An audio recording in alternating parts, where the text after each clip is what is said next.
Hey there, hi there, ho there, hello there. My name is Adam. Welcome to the channel Kaputy Inc. Today I'm going to be working on my 01 F-150 Lightning clone project I've decided to name Burt. Burt Reynolds starred in the movie White Lightning. Burt. So we're going to do some lowering springs. These are the original springs. I put in a new sway bar. Here's the old sway bar, and while I was in there it got new ball joints, upper and lower. So let's get to it. Here we're on the driver's side, front, obviously. So we did the sway bar. This is super simple. They don't even hardly need to send instructions. It's pretty straightforward. Take the old one off, put the new one on, use the factory hangers. You get new bolts and spacers and rubber isolators and all the whole 9 yards so that this positions. Yeah, it goes on super simple. Just remember to put the bushings to the outside of the welded on. There's like a welded on collar or whatever. They go to the outside of that. Lube them up real nice. You know what I'm saying? Yeah, simple. Take it apart. We put drop springs in here as well. I've got the hoist and I use one of these pole jacks. Keep pressure on it, and then I can stand over there and I don't have to be in the way of the spring if it were to unload, but really wasn't a big deal. Just let it down, pop the spring out, put the new one in. The new springs came with these, and these are a 1-inch spacer to lift the vehicle. I don't want to lift the vehicle. I'm trying to lower it. So we'll see if these are too low. If they are, we'll take it apart. We'll put these in. Otherwise, I'm hoping to get like a 2-inch drop in the front here at least. So I think we should be able to accomplish that. I put all new ball joints in it. The uppers use an entire A-arm. Just these 2 bolts come out and they look like this. They're sliced with a flat spot in them. Then they use an elliptical, and that helps you set your caster camber. I don't know which one it is. I think it's whatever. Tell me in the comments what it is. Anyways, one of these was in there pretty tough, and the nut ended up getting screwed up, so I just got new bolts, which were like $42 for a pair, but thanks, Biden. Anyways, got the shocks in there, the drop shocks. They're from Belltech. I don't know if the shocks are Belltech. I'm pretty sure they are. They're like the drop shock, but this is everything's Belltech. I learned a long time ago, I tried to piece together a lowering kit for a Ranger from like, oh, I'll take this, that, the other thing. Didn't work. It's way better just to use one company. All their stuff works together. It's a smarter way to do it. And buy it all at once if you can. For me, I didn't know that the front of the truck wasn't going to get as low as I wanted. So this has the 4.6 drop on it, and the front didn't get as low, or it's a 2.4 drop is maybe what I did. And the front didn't lower enough. It was starting to get squatted, so can't be having that. Lower ball joint, pretty simple. That one actually I was able to pop out with a hammer, and then I got a ball joint installer tool, pop that back in. It has newer tie rod ends on it because when I got it aligned, they put new tie rod ends on it. So we'll be lowering it down here and seeing how she looks. Here at the rear of the truck, the rear sway bar kit, it uses a U-bolt to go around the axle. My axle, I don't know, I cleaned the schmutz off and it still seemed to spread the U-bolt a little bit, so I had to get it knocked back in for it to go on.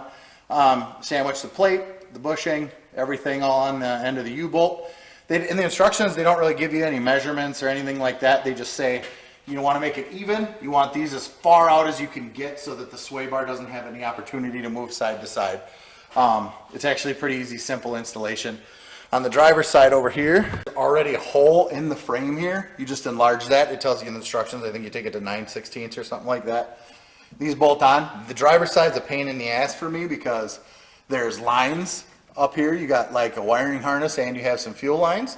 So fitting my big hands in there was kind of a pain in the neck. It took me a whole bunch of time and some swearing, but we got it done.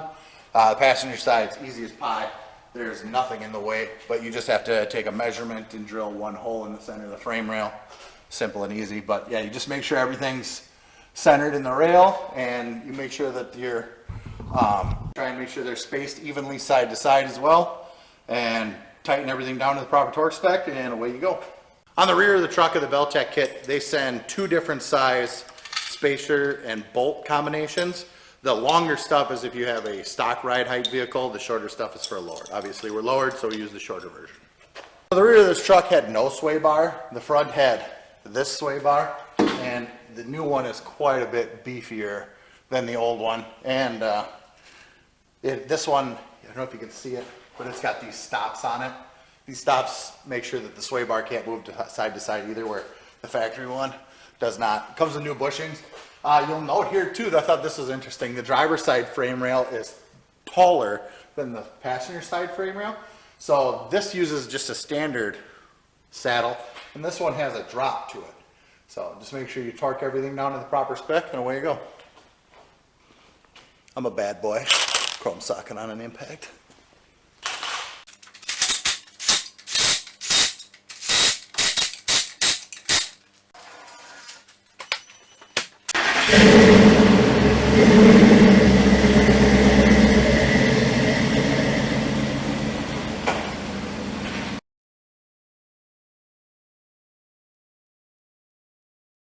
Here's the truck without those spacer blocks in the front.